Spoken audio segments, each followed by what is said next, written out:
Okay, hi, welcome everyone to the International Writing Across the Curriculum session. This is B.1, just so you know you're in the right place. This is a teaching demonstration, and I am Jessie McLean. I am one of the conference directors for the associate directors for this year. This teaching demonstration is entitled Innovating Academic Writing for STEM-Inclined Learners, MATHesis.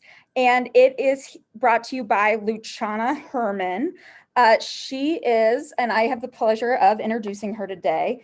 Luciana is a PhD student in rhetoric and composition at the University of Texas, El Paso. Her research interests include cultural and digital rhetorics, literacy studies, technical communication, and user experience.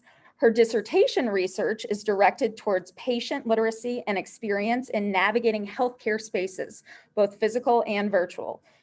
Luciana teaches first-year composition and technical and workplace writing at University of Texas, El Paso, and serves as an editor in various capacities. She's excited about her first International Writing at the Curriculum Conference experience and is looking to deepen her knowledge of WAC pedagogy through what she learns here.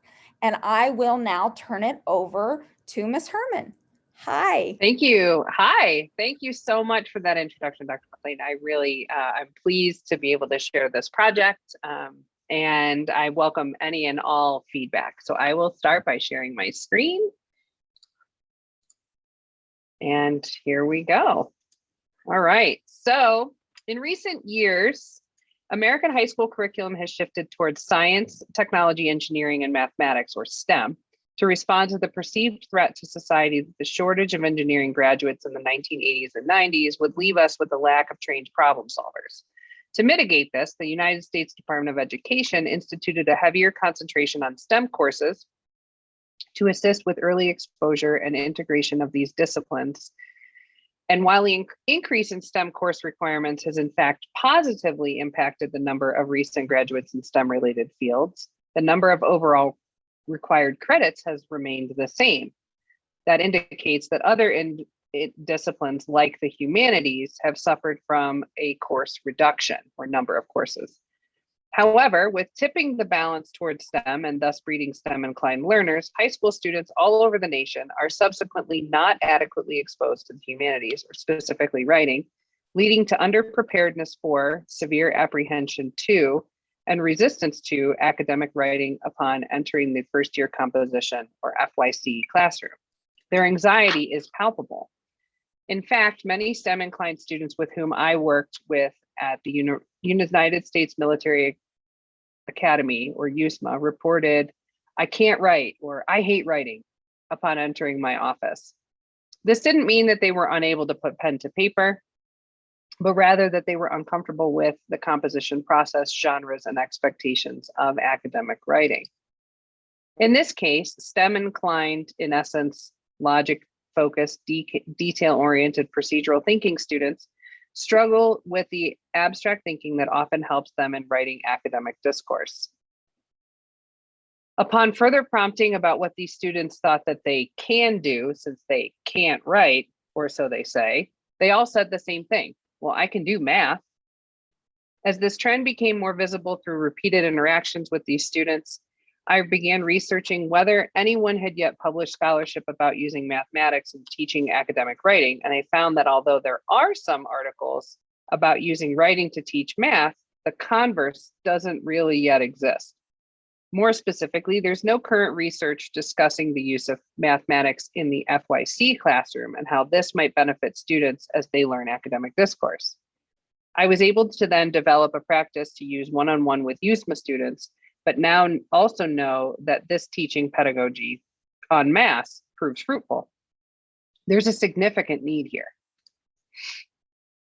So in response, I propose a method to mitigate the gap between STEM-inclined learners' lack of comfortability with and preparedness for academic writing by using language with which they are more familiar than academic discourse, algebra. In this technique that I call the MATHesis affords students a way to visualize their arguments, thereby allowing them to develop viable thesis statements to answer academic writing prompts. This heuristic illustrates how students can translate their ideas into variables, integers, and operational symbols to see the relationships among them and gain a better understanding of the argument and its structure. In so doing, these students can transfer their skills from one discipline to another and vice versa, thereby strengthening their argumentation and problem-solving abilities and heuristically attaining knowledge. Students may not realize that the cognitive function that they use to solve math problems is similar, if not analogous to, the cognitive functionalities they need to employ for structuring an academic argument. With the MATHesis, students, oh, sorry about that.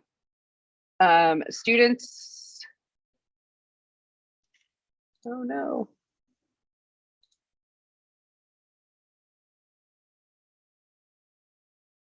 With the MATHesis, students can hybridize the functions of logic, mathematics, and sequencing with thinking in words to write thesis statements and subsequently outline their arguments.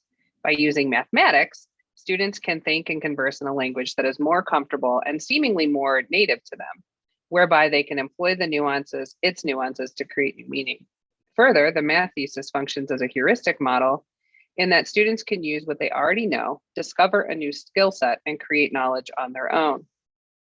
In addition to operating as a heuristic model, the MATHesis falls into what Perkins and Solomon describe as positive transfer, when learning in one context improves performance in some other context.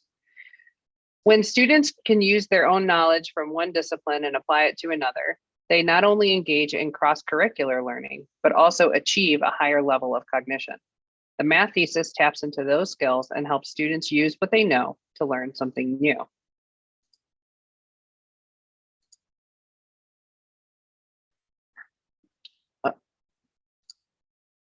Language operates as a symbol set in which a group of communicators shares an understanding of the meaning of its symbols. Language exists to create meaning. To effectively translate from one language to another, the syntactic structure and vocabulary may look different, but the integrity of the meaning stays intact. Math is a language that is translatable into English, and if one is translatable into the other, then it stands to reason that the process of translation should be communicative. When students learn algebra in their elementary years, part of the process is understanding the rules, in essence, properties and axioms of this new language. Equations, like English sentences, are read left to right and in sequential order. In their effort to solve equations, students must obey the order of operations, or PEMDAS, which means parentheses, exponents, multiplication, division, addition, and subtraction, so that they maintain the integrity of the meaning of the equation and its solution. PEMDAS illustrates relationships between variables and integers and indicates what functions take precedence over others. If arithmetic functions are performed out of order, misunderstanding or the wrong answer can occur. This is akin to when syntactic errors occur in English. If not written in the correct order, a sentence's meanings will not be properly communicated. In this way, math, or specifically algebra, clearly substantiates itself as a language, and one in which many students are not only comfortable using, but also fluent.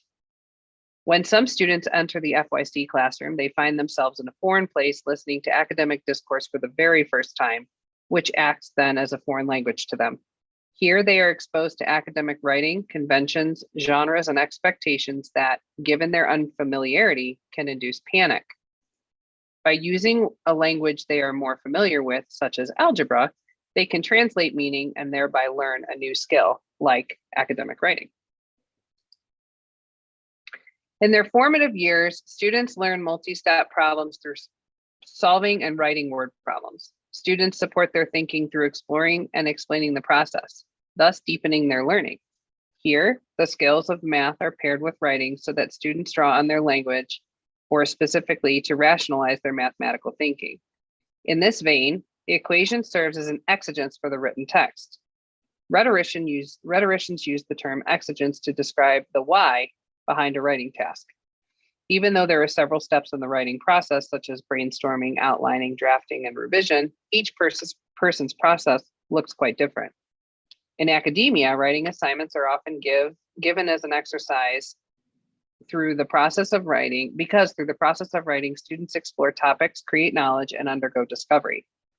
During this exploration, students make connections among topics, consider ideas on a deeper level, thereby learning in a new and meaningful way. This process style of knowledge making or knowledge creation mirrors the procedure of solving mathematical equations. By engaging in each step, students move closer to uncovering the answer and learning critical thinking and problem-solving skills along the way. For some students, not knowing the direction can completely obscure the path. The apprehension to academic writing can come from myriad places, but can be relieved by a clear sense of what they are meant to write and how they are meant to structure their text. Developing a working thesis and outline is a sound way to combat these roadblocks. For many students, anxiety sets in upon receiving a prompt for an academic essay. The insecurity of not knowing what the instructor expects, how to begin, what to write can send them into a tailspin, especially if they have a stronger affinity for other disciplines, like math. Showing students how to locate the analytical question to which they need to respond or develop their own analytical question to an open-ended prompt helps them to have a rough idea of how their thesis statement should be structured in order to appropriately address the exigence. Discerning the question word, illustrated here, typically the what, why, or how, is the first step in assembling their thesis statement, further leading to an outlined argument. In my experience, otherwise anxious students who establish a potential thesis statement and outline operate in a more comfortable space because they have a clearer direction for their writing. On this slide, we see the three analytical question words and the answers that they beget. Identifying the question and structuring the answer is the foundation for creating a thesis statement that appropriately responds to the assignment's prompt. This step alone can help alleviate student anxiety toward writing because they now understand the expectation of how they should frame their argument. Next, using the MATHesis method, students can use the knowns, the question, answer structure, and what they signify, and create an equation model using the information of the translations found on the next slide. At this juncture, students can use variables as placeholders if they do not yet know the answer to the question. Doing so leaves room for exploration, research, creativity, and discovery. It also helps solidify the MATHesis as a heuristic used in the process and not a formula that sterilizes the act of composing. The translation part of the process is meant to help the student visualize the structure of the argument and how the pieces will relate to each other. Additionally, the order of operations helps the students organize the relationships of their concepts by placing them in order of importance and explanation. Another beneficial facet to seeing their argument in equation form is the ability to shift elements if students find that they are not adequately answering the question, not providing enough support, or not properly substantiating cause and effect. As we know, the thesis serves as a mini outline to a paper. And with using the MATHesis, the statement is simplified and truncated enough for students to easily revise it through manipulation. The table on this slide further depicts the key words from the previous illustration and others, reduces them to mathematical symbols, and provides a translation for them. The table serves as a reference chart that students can easily use as they build their equation. This chart also becomes useful in teaching the MATHesis, as those composition instructors, like me, who are not as comfortable with mathematics, will have an easy to follow translation to not only help their students use the method, but also to learn it themselves. The MATHesis method was born from a one-on-one writing support session that I had with a USMA cadet who was a computer science major. He came into my office with an impending assignment and was visibly anxious about writing it. During our section, he self-reported that academic writing in general makes him uneasy because he is far better at math and science. So I quickly took out a piece of blank unlined paper, turned it in landscape orientation, and began formulating an equation. The student immediately became engaged. His body language completely changed from despondent, backwards leaning in the chair and resigned to sitting up bright-eyed and smiling. We were now speaking his language, and though I am not as proficient in math as he is, or he was, we were able to converse well enough to heuristically create meaning together.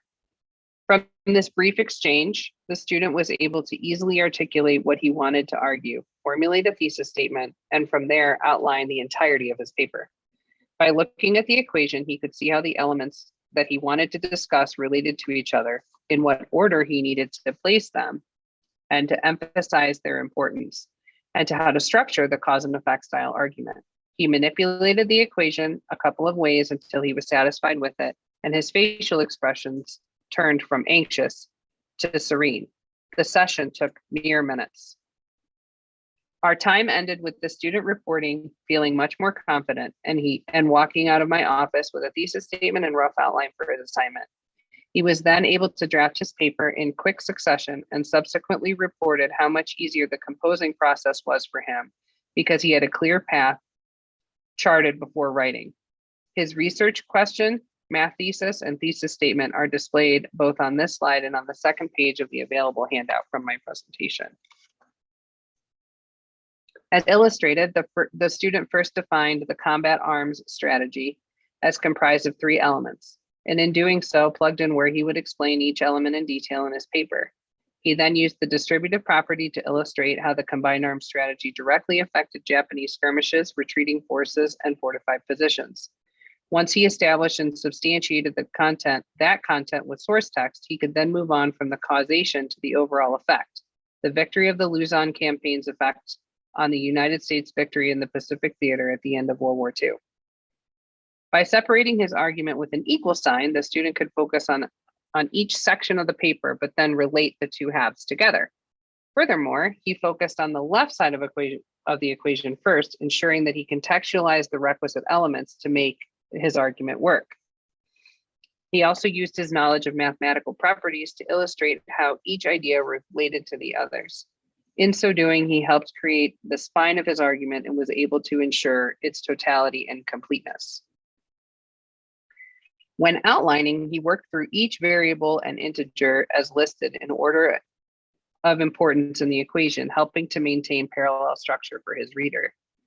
The math thesis helped the student create an incongruent and fluent argument whereby the arithmetic functions organized his concepts using mathematical properties and the order of operations. He created a formula of sorts for his paper, but did so in a creative and impressive manner.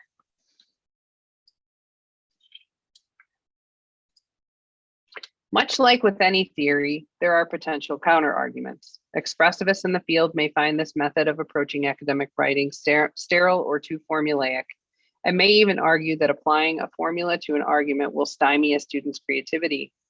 Additionally, those who champion the process of writing over the product and the discovery that comes from composing may argue that this method allows for no deviation and therefore no personal journey during writing. The important feature of the math thesis is, as a method, is that it is a way and should not be viewed as the only way to develop a thesis statement. It's a heuristic, not a requirement. Additionally, some may find that translating words from English to math and from math back into English may seem like the student is tasked with double the amount of work in terms of writing. However, the math thesis is not meant to be applied to each sentence in the student's writing.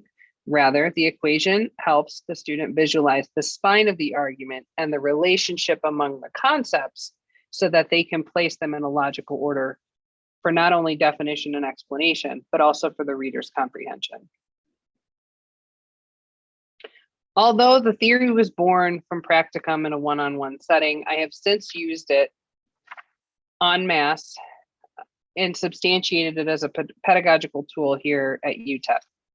Currently, I use this heuristic in my teaching of both FYC classes and technical writing courses, where my student populations are often amalgamated from science and engineering majors. I canvass the students at the outset of the course with an informal survey devised on Question Pro and disseminated through our course's learning management system, Blackboard, asking about their comfortability with academic writing, where any trepidation arises, and previous experience that they may have with the discipline. Beyond my work at USMA, my teaching at UTEP has revealed that students elsewhere encounter a similar resistance to academic writing as the cadets at USMA. Over the course of 4 semesters, 2 teaching FYC and 2 teaching technical writing thus far, I have introduced and used the MATHesis tool and have had resounding success with it. Many of my students have disclosed how much it has helped them not only in my class, but also how they were able to apply it in other writing heavy courses as well. This feedback has come in the form of survey answers and personal email correspondence, and reiterates the importance and efficacy of using transfer in the classroom and how MATHesis achieves this.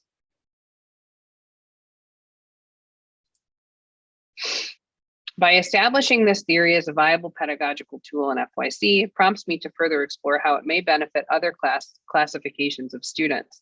For example, I have worked with international students who were English language learners, or ELL students, and when discussing their apprehension to academic writing in English, they touted that, well, math is the same in every language. Therefore, I would like to explore how this method might help ELL students as they foray into American academic settings. Another population who may benefit from alternative ways of organizing their writing are differently abled students. While some students report difficulties with reading and writing, they're often more comfortable with and adept at mathematics. The MATHesis may afford them the opportunity and ability to manage their apprehensions by giving them a new tool with which to tackle a subject that they previously found difficult. With both above mentioned groups, I would begin demonstrating the MATHesis in one-on-one settings and would work toward holding workshops, and then eventually en masse to whole sections of classrooms for ELL and ELL sections of FYC. In theory, once these students have this organizational tool at their disposal, they can transfer the method from FYC to writing assignments to other classes and disciplines. I intend for the method to become an approachable and available practice that students can apply with ease to academic assignments, thus boosting their confidence and alleviating their apprehension to formal written communication. The MATHesis serves as a way of visualizing arguments for these students. Visualization could be the key component to deepening their understanding of academic discourse. 21st century students deserve learning through 21st century pedagogy. Using what they know to help them learn new skills can only make them stronger, more well-rounded learners, and can only improve their abilities to critically think and effectively communicate. Employing math in an FYC classroom as a pedagogical tool enables STEM-inclined learners to build a bridge between the language with which they are comfortable with a language that is seemingly foreign, such as academic discourse. The MATHesis helps them visually organize their arguments and appropriately respond to academic writing prompts while improving their comfort level and deepening their learning. Even though the method has already proven effective for students in my classes, it needs to be researched with varying and cohorted student populations. The student and the data collected from it will permit me to substantiate how well the tool works and how students are able to then transfer the skill across different disciplines with arising writing exigencies. With practice, this method can become routine, and STEM-inclined students who are self-reportedly apprehensive to academic writing can expand their comfort zones. Participants will gain profound understanding for language, both English and mathematics, and how the two are not only integrally related, but it can be used to help students communicate and approach critical thinking in new ways. Thank you.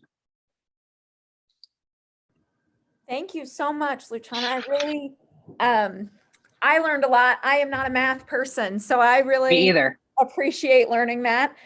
Just for everyone watching us, we're going to do a brief Q&A here. So I have the opportunity to ask questions that came up and maybe get a little clarification. And hopefully those would be questions that the audience would wonder as well. So the first one does lead me directly to that. So I am not a math person. You just said you aren't either. I haven't taken algebra since probably the 9th grade, maybe the 10th grade. I'm not sure when I took algebra. If I wanted to teach this to my students in this way or use it as a potential heuristic, do I need to learn algebra again? Where do I start, kind of? Well, so that's kind of the beauty of the work I think I've already done, which is kind of create that table. You don't have to go back and relearn it. I have brushed up on a few things, but really, you know, the translation chart is really helpful to give it to students. It's also helpful for you. again, this is a heuristic. It's not something that's being graded. It's not something that's required. The other, I mean, I kind of think of it like when you learn a few phrases in a foreign language, right? And you go and you speak to somebody who's fluent and you say, you know, where is the bathroom in a different language? You may know that phrase, but then they start talking back to you and you're like, wait, I don't understand. So the fun part about the MATHesis is that because STEM inclined students are already so well versed in mathematics, you can teach them how to do it or show them that this is an option and they'll be off to the races because they're already fluent. So you don't actually have to then teach them their own language. They already know it. So it's just a kind of, it's a suggestion to them. And then they are able to then translate very, very easily from what they already know to now what they have learned, which is that kind of academic discourse, if that answers your question. It does. Thank you very much. Is this something that you would use on a daily basis or just student specific? Or when you've implemented it before, do you implement it in your actual lesson plan, or is it more one-on-one student specific? Well, both. So whenever I hand out an assignment, whether it is formal, research paper style, or it's I'm thinking of like a technical communication style memo, so it's a much shorter genre with a lot less content. I try to illustrate how the MATHesis is it's meant to also kind of show you genre conventions, right? So what's the exigence of your writing? What are you trying to accomplish with it? It can be used for shorter assignments, longer assignments can be used one-on-one. So it like I said, it was born out of a one-on-one kind of off the cuff conversation I had with a cadet who is struggling. But I also try to take a few minutes every time I do hand out a writing assignment or what I like to call a graded event. Because sometimes when you say writing assignment, students think, oh, it's this big chunk of your grade. When I talk about a graded event, sometimes it's something that's smaller. And I try to illustrate how it's helpful in both of those ways. I don't know that I have ever heard a student come back to me and say, oh yeah, I use this every day. This is how I write text messages. I don't think that it's necessarily that effective in all realms as much as it's really geared toward organizing your thoughts and coming up with kind of an A to B. Okay, well, I have this thing. I am nervous about it. Let me think about it in a different way. Totally. So I know I've had classes before where it just so happens I have a bunch of engineers, right? And I couldn't be farther from an engineer than my students in there, right? So I automatically kind of feel out of my element. But the interesting thing is I find out through I'm curious how you find out what type of learner you have in your class. Do you do an introduction exercise where they tell you their major, or is there some other approach that you use? So part of what I teach, especially in technical communication, is like market research and survey methods. And so everything I try to use in my class is meant to illustrate something that I want them to walk away with. So we always do kind of this, I kind of think of it as like the introductory post. We've all now been teaching online for a long time. So I've always used surveys. I always just use surveys, and sometimes it's fun. And if it's in person, we kind of do it on the board as like a Kahoot, survey and you can see how many engineers you have, we have a huge College of Health Sciences here. So I have a lot of pharmacy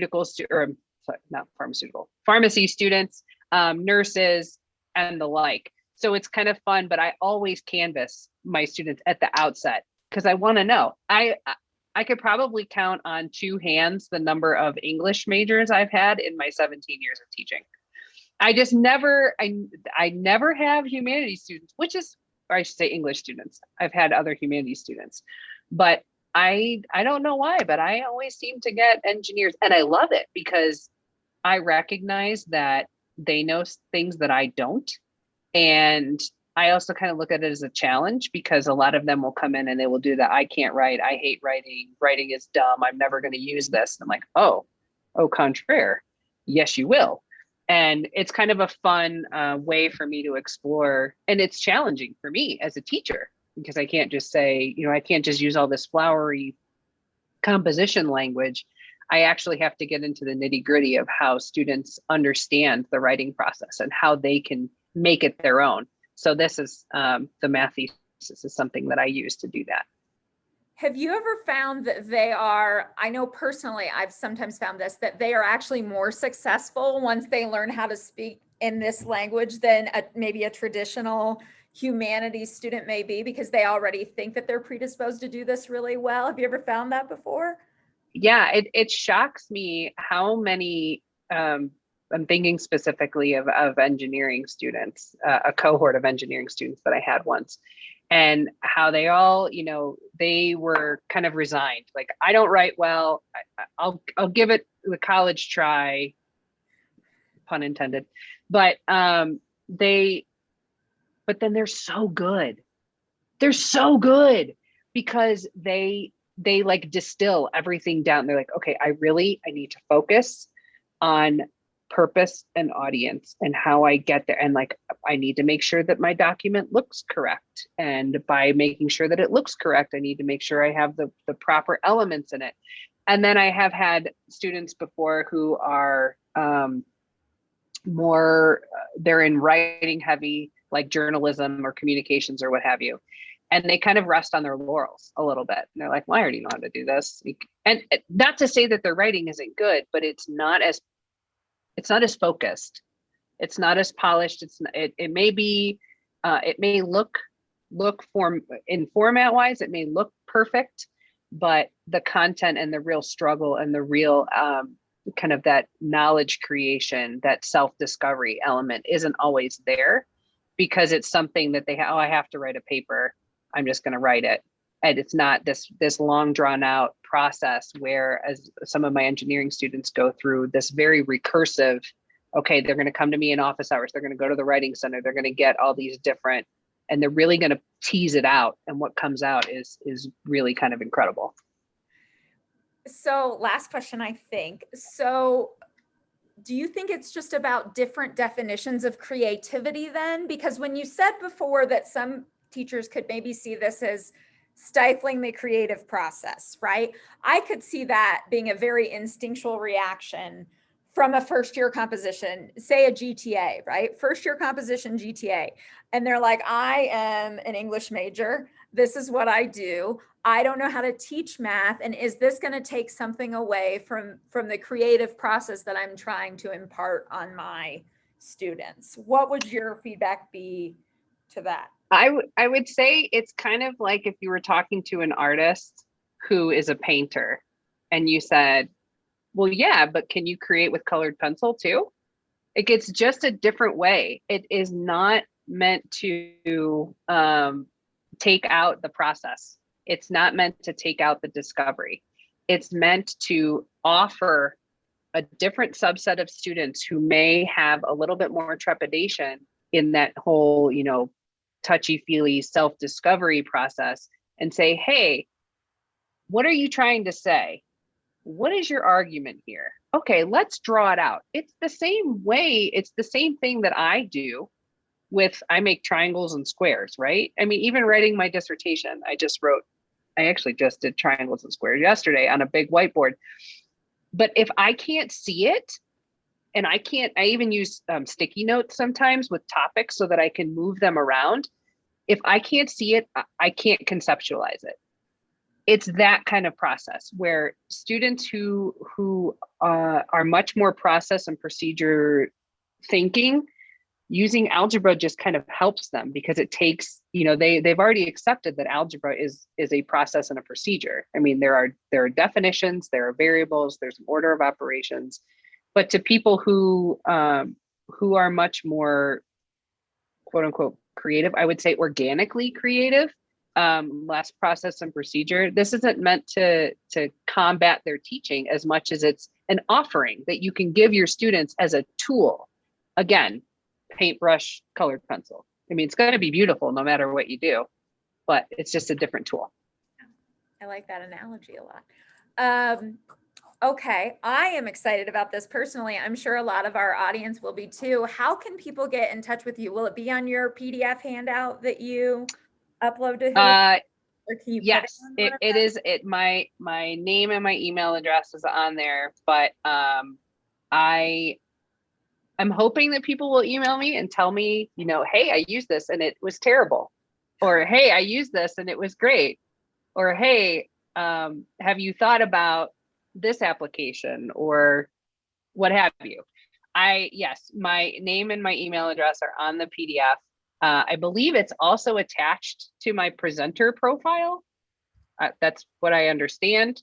But yeah, my email address is just lmherman@minors.utep.edu, but I will make sure that it is displayed proudly on the PDF so that you can get in touch with me should you want to.